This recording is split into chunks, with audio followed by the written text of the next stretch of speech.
This is what I do if I have part-time job.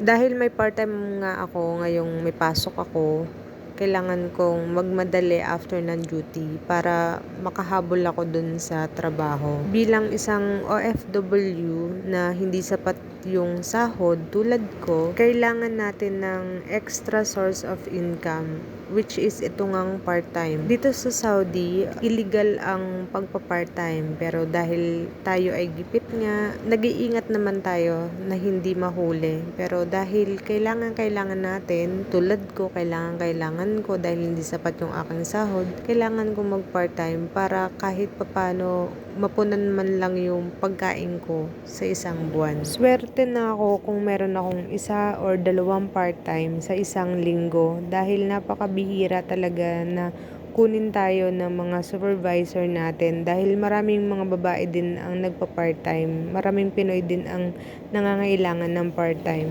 Pagdating ko ng bahay, nagbubook agad ako ng Uber, and then habang naghihintay ako, nagpalit na ako agad ng damit na panloob dahil napakalamig doon at nag-abaya na, nag-ready na ako. May uniform sila doon at hintay na lang yung Uber, and then nagdadala ako ng bag kung saan doon ko nilalagay yung mga ID, pera at saka yung cellphone, and then ayan, paalis na nga ako. Lumabas na din ako dyan kasi saktong andyan daw yung Uber. Ayan, paglabas ko wala naman, pero saglit lang, ayun, dumating naman na. After 20 minutes, dumating na ako sa location. Nagmamadali na talaga ako dyan na makapagbihes agad pagdating dahil nakakahiya dun sa mga mas maagang pumasok sa akin. Kaya pagdating ko, bumabawi na lang ako ng trabaho. Sinusulit ko talaga yung time ko na nandyan para gampanan yung mga trabaho ko.